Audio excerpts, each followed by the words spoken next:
राधे राधे दोस्तों, कैसे आप सब। दोस्तों, हमारी YouTube चैनल पर आपका स्वागत है। हमारे इस चैनल को सब्सक्राइब कीजिएगा और हमारी इस वीडियो को लाइक, शेयर और कमेंट जरूर कीजिएगा। दोस्तों, 9 अप्रैल 2024 से चैत्र नवरात्रि की शुरुआत हो चुकी है। इस दौरान 9 दिनों तक माँ दुर्गा की दोस्तों बड़े ही धूमधाम के साथ पूजा की जाती है।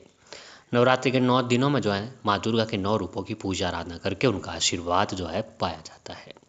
नवरात्रि के 9 दिन पूरे होने के बाद दोस्तों कन्या पूजन का विधान है। इस दौरान जो लोग 9 दिनों का उपवास रखते हैं उन्हें अपने घर में कन्या पूजन जरूर कराना चाहिए।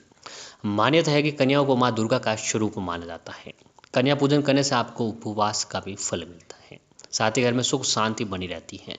नवरात्रि के बाद कन्या पूजन के द्वारा सभी भक्त माँ दुर्गा का आशीर्वाद प्राप्त करते हैं। देवी भागवत पुराण के अनुसार देवराज इंद्र ने भगवान ब्रह्मा जी से भगवती को प्रश्न करने की विधि के बारे में पूछा था, तो उन्होंने सर्वोत्तम विधि के रूप में कुमारी कन्याओं का ही पूजन बताया था। तब से लेकर आज तक कन्या पूजन किया जाता है। तो आइए दोस्तों, कन्या पूजन की विधि से लेकर उसके महत्व के बारे में और आज के दिन कौन सी गलतियां हमें नहीं करनी चाहिए और कन्याओं को उपहार के रूप में क्या देना चाहिए उसके बारे में जानते हैं। तो पंचांग के अनुसार इस साल अष्टमी 16 अप्रैल और महानवमी 17 अप्रैल को पड़ रही है। आप इस दिन अपने घर पर कन्या पूजन दोस्तों कर सकते हैं। कन्या पूजन का महत्व, तो हिंदू धर्म में कन्या पूजन का महत्व बेहद ही खास है। यह न केवल नवरात्रि में ही बल्कि किसी भी शुभ कार्य के पूर्ण होने के बाद भी अक्सर कन्या पूजन किया जाता है। बात करें नवरात्रि में तो कन्या पूजन की तो ये बहुत ही शुभ है। मान्यता है कि नवरात्रि में उपवास रखने के बाद कन्या पूजन करने से माता रानी प्रसन्न होती है। आपको सुख, समृद्धि, धन, संपदा का आशीर्वाद मिलता है। साथ ही कन्या पूजन से कुंडली में 9 ग्रहों की स्थिति भी मजबूत होती है। आपको बता दें कि कन्या पूजन से आपके परिवार के सभी सदस्यों की भी तरक्की होती है। अब कन्या पूजन विधि।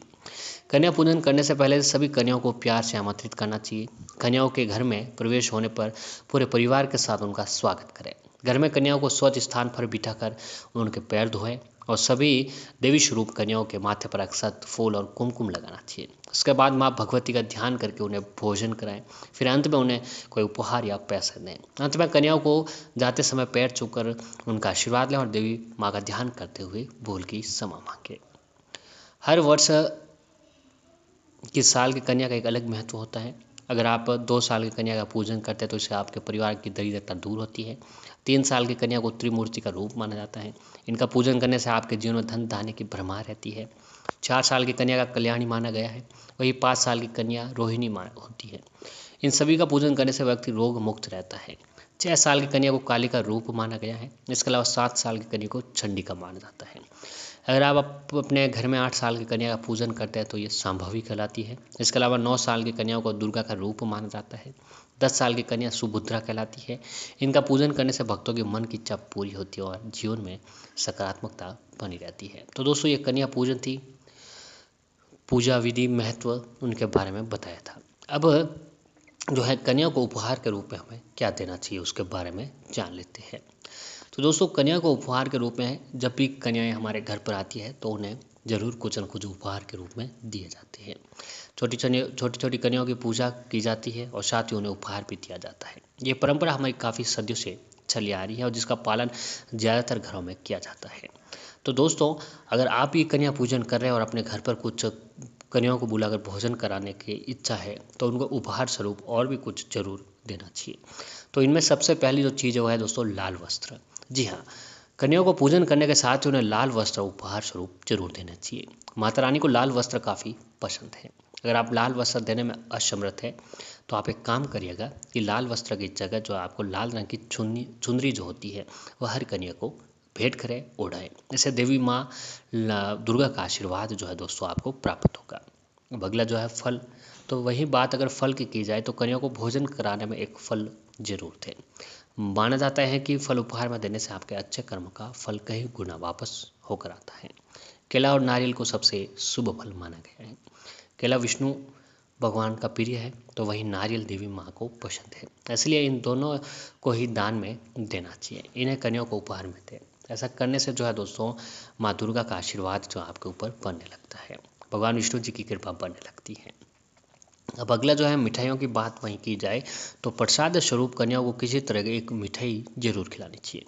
आप कन्याओं के भोजन में सूजी का हलवा जरूर बनाएं, आटे का हलवा बनाएं।